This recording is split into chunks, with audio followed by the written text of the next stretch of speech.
సిద్ధు బార్లో ఫుల్గా తాగేసి బార్కి వచ్చిన సుపర్ణిక వాళ్ళతో తులసి గురించి చెబుతూ ఉంటాడు. తులసి నేను ప్రాణానికి ప్రాణంగా ప్రేమించాను కాబట్టి తననే పెళ్లి చేసుకొని తీరుతాను అని చెప్పి సిద్ధు అంటూ ఉంటాడు. దాంతో సుపర్ణిక పక్కనున్న భార్గవ్తో మెల్లిగా, భార్గవ్ వీడేంటి ఆ తులసిని పెళ్లి చేసుకుంటానంటున్నాడు, ఎట్టి పరిస్థితుల్లోనూ ఆ తులసికి పెళ్లి జరగకూడదు, అది అలా పెళ్లి కాకుండానే మిగిలిపోవాలని చెప్పి అంటూ ఉంటుంది. ఇక దాంతో భార్గవ్ బ్రదర్ మీరు ఆ తులసి గురించి తెలియక ఇలా మాట్లాడుతున్నారు, ఆ అమ్మాయిని కనుక పెళ్లి చేసుకుంటే మీ జీవితం సంకనాకిపోతుందని చెప్పి భార్గవ్ అంటూ ఉంటాడు. ఏం మాట్లాడుతున్నావు నువ్వు, తులసిని పెళ్లి చేసుకుంటే నా జీవితం ఎందుకు నాశనం అవుతుందని చెప్పి సిద్ధు అంటూ ఉంటాడు. ఇక దాంతో సుపర్ణిక ఎందుకంటే ఆ తులసి ఒక నష్ట జాతకురాలు కాబట్టి ఆ నష్ట జాతకురాలతో పెళ్లి కుదిరినందుకే మా అన్నయ్య యాక్సిడెంట్లో చనిపోయాడు అని చెప్పి అంటూ ఉంటుంది. ఏం మాట్లాడుతున్నావు నువ్వు, మీ అన్నయ్య తులసి వల్ల చనిపోవడం ఏంటని చెప్పి సిద్ధు అంటూ ఉంటాడు. అవును, పోయిన నెల 14వ తారీఖున మా అన్నయ్యకి ఆ తులసికి పెళ్లి జరగాల్సింది, కానీ అనుకోకుండా మండపానికి వస్తూ మా అన్నయ్య యాక్సిడెంట్లో చనిపోయాడు, ఇదంతా దాని నష్ట జాతకం వల్లే జరిగింది అని చెప్పి సువర్ణిక అంటూ ఉంటుంది. ఇక దాంతో సిద్ధు తులసి గురించి అలా మాట్లాడొద్దు, ఏదో అనుకోకుండా జరిగినంత మాత్రాన దానికి తులసి జాతకాన్ని నిందిస్తే ఎలా అని చెప్పి సిద్ధు అంటూ ఉంటాడు.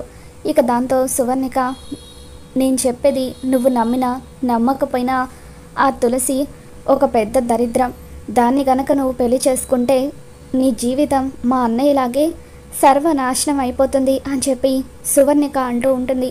నా తులసిని పట్టుకొని దరిద్రం అంటావా అని చెప్పి సిద్ధు ఒక్కసారిగా సువర్ణిక చెంప పగలగొడుతుంది. రేయ్ నన్నే కొడతావా అని చెప్పి సువర్ణిక కూడా సిద్ధు కాలర్ పట్టుకుంటుంది.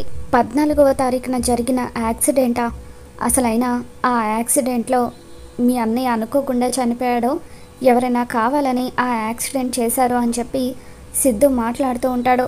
ఇక దాంతో భార్గవ్ ఎంతగానో టెన్షన్ పడిపోతూ సువర్ణిక అతనితో మనకెందుకు గొడవ, అతను బాగా తాగేస్తున్నాడు, వెళ్ళిపోదాం పద అంటూ సువర్ణికను తీసుకొని భార్గవ్ అక్కడి నుండి వెళ్ళిపోతాడు.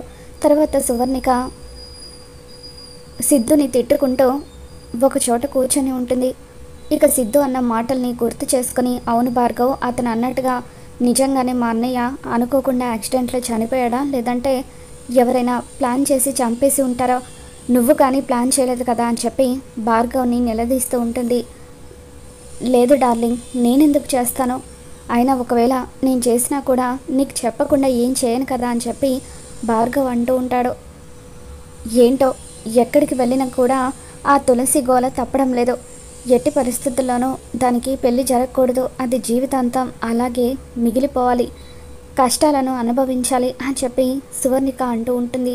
మరోపక్క సిద్ధు ఫ్రెండ్స్ అందరూ కూడా సిద్ధు ఫుల్గా తాగిస్తూ ఉంటే అన్న ఇక చాలన్నా ఎంత తాగుతావని చెప్పి ఆపడానికి ప్రయత్నిస్తూ ఉంటే ఇక సిద్ధు మాత్రం లేదురా, నా తులసి గురించి తను అలా మాట్లాడుతుందా, తులసి దరిద్రం అట, దేవతను పట్టుకొని దరిద్రం అని అంటుంది, అతనికి ఏదో టైం అయిపోయి చనిపోయినంత మాత్రాన అతని చావుకి తులసి కారణం ఎలా అవుతుందని చెప్పి సిద్ధు ఎంతగానో బాధపడిపోతూ ఉంటాడు. అన్న ఇప్పటికే చాలా తాగేశావు, పదన్న నిన్ను ఇంటి దగ్గర డ్రాప్ చేసి మేము కూడా వెళ్ళిపోతామని చెప్పి వాళ్ళు సిద్ధుని తీసుకెళ్ళిపోతూ ఉంటారు.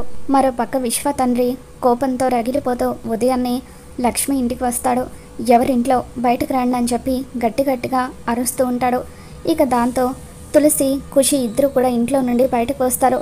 ఎవరండి మీరు అని చెప్పి తులసి అంటూ ఉంటే మా అబ్బాయిని కొట్టిన వాళ్ళు ఈ ఇంట్లోనే ఉన్నారు, పిలవండి అని చెప్పి విశ్వ తండ్రి అంటూ ఉంటాడు.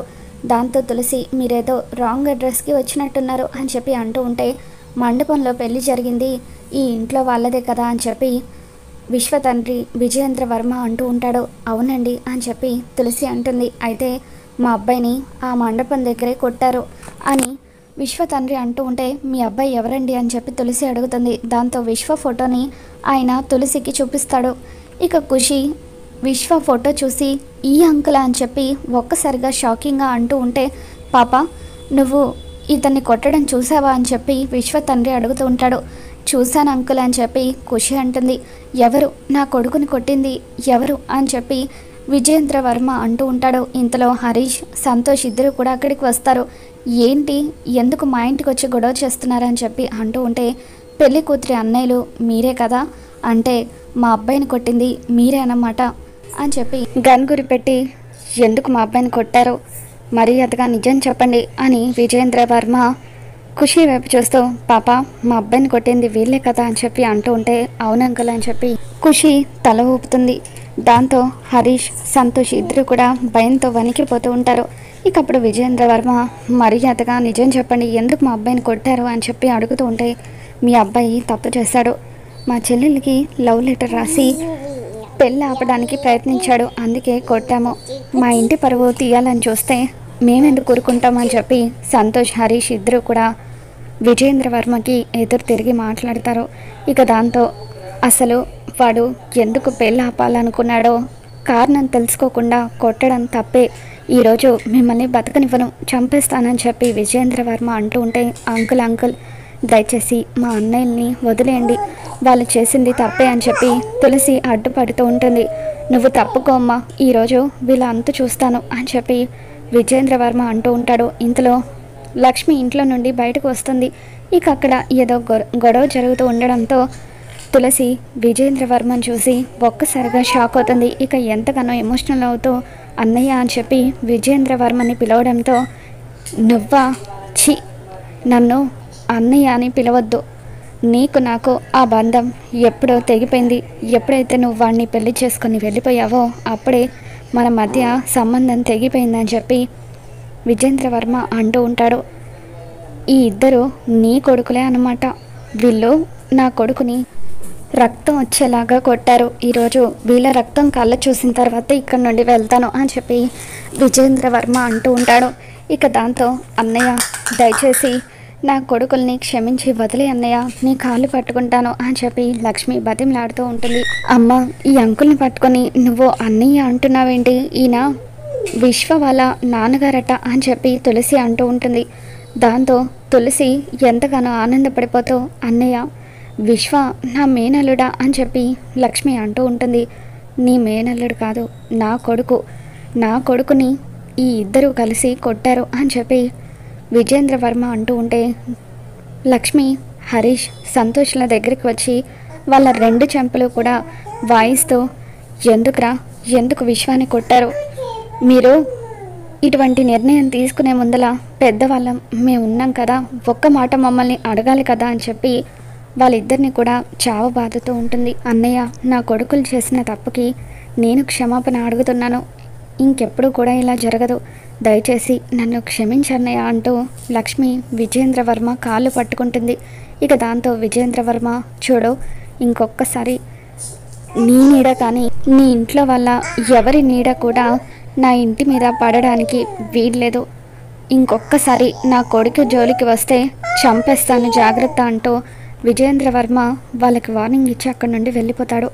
మరోపక్క జై జానుని తీసుకొని ఇంటికి వస్తాడు. ఇక ఇంటికి వచ్చేసరికి అక్కడ జానుకి జై ఎంతో గ్రాండ్గా సర్ప్రైజ్ని ఏర్పాటు చేస్తాడు. అక్కడ హారతి ఇవ్వడానికి ఎవరు కూడా లేకపోవడంతో జయ్యే లోపలికి వెళ్ళి హారతి తీసుకొచ్చి జానుకి హారతి ఇస్తాడు. నేను ఒక అనాథని కదా జాను, హారతి ఇవ్వడానికి కూడా ఎవరు లేరు, అందుకే నేనే నీ కోసం హారతి ఏర్పాట్లు చేశాను, మనకి ప్రైవసీ ఉండాలని చెప్పి పని వాళ్ళని కూడా ఈరోజు రావద్దని చెప్పాను, పద వెళ్దామని చెప్పి జై జానుని ఇంట్లోకి తీసుకుని వెళ్తాడు. ఇక జాను ఇల్లంతా తిరిగి చూసి, అమ్మో, ఇంత పెద్ద ఇంట్లో మనం ఇద్దరమే ఉండాలా అని చెప్పి అంటూ ఉంటుంది. దాంతో జై, అవును జాను, ఈ ఇంటికి నువ్వే మహారాణివి అని చెప్పి అంటూ ఉంటాడు. ఇక అలా జాను జై చూపిస్తున్న ప్రేమకి ఎంతగానో పొంగిపోతూ ఉంటుంది. నీకొక సర్ప్రైజ్ ఉంది, అదిగో ఆ గది చూడు, అదే మన గది అని చెప్పి జై అంటాడు. ఇక ఆ గది అంతా కూడా ఎంతో అందంగా డెకరేట్ చేసి ఉంటుంది. ఇక ఆ గదిని చూడగానే జాను, వావ్, ఈ గది ఎంత అందంగా ఉందో అని చెప్పి అంటూ ఉంటే, నీకోసమే ఈ సర్ప్రైజ్ అని చెప్పి జై అంటాడు.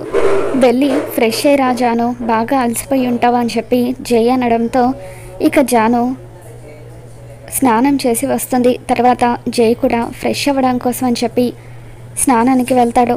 ఇక జై వచ్చేసరికి జాను విశ్వ గురించి ఆలోచిస్తూ తన ఫ్రెండ్స్ అందరికీ కూడా ఫోన్లు చేసి, విశ్వ ఏమయ్యాడో, పెళ్ళికి కూడా రాలేదేంటి, వాడు నాతో ఒక్క మాట కూడా పెళ్ళికి రానని చెప్పలేదు, ఇలా చేస్తాడని అస్సలు అనుకోలేదు అని చెప్పి ఏమై ఉంటుందా అని చెప్పి ఎంతగానో కంగారు పడిపోతూ ఉంటే, జై స్నానం చేసి వచ్చేసరికి జాను విశ్వ గురించి ఆలోచిస్తూ ఉండడంతో జైకి ఒళ్ళు మండిపోతూ ఉంటుంది.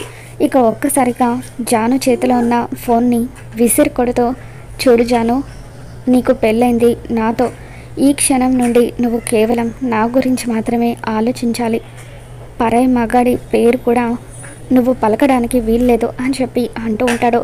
జై మాటలకి జాను ఒక్కసారిగా షాక్ అవుతుంది. కానీ విశ్వ నేను ఇద్దరం ఎప్పటి నుండో బెస్ట్ ఫ్రెండ్స్ అండి అని చెప్పి అంటూ ఉంటే, ఇకప్పుడు జై, పెళ్ళికి ముందు ఆ విశ్వగాడు నీకు బాయ్ ఫ్రెండో, లవరో, లేకపోతే మరొకటో నాకు తెలీదు, కానీ ఇప్పటి నుండి మాత్రం వాడితో నువ్వు మాట్లాడడానికి వీల్లేదు, నువ్వు కేవలం నా గురించి మాత్రమే ఆలోచించాలి, పరాయి మగవాడు ఎవరితోనూ కూడా నువ్వు మాట్లాడడం నాకు ఇష్టం ఉండదు అని చెప్పి జై చెప్పడంతో ఇక జాను జై మాటలకి ఒక్కసారిగా షాక్ అవుతూ ఉంటుంది. ఇక ఆ విధంగా జై శాడిజం గురించి జాను కొద్దిగా తెలుసుకుంటూ ఉంటుంది. మరి రాబోతున్న ఎపిసోడ్లో ఏం జరగబోతుందో మళ్ళీ మన ఛానల్లో తెలుసుకుందాం. ఈ వీడియో మీకు నచ్చినట్లయితే తప్పకుండా లైక్ చేయండి.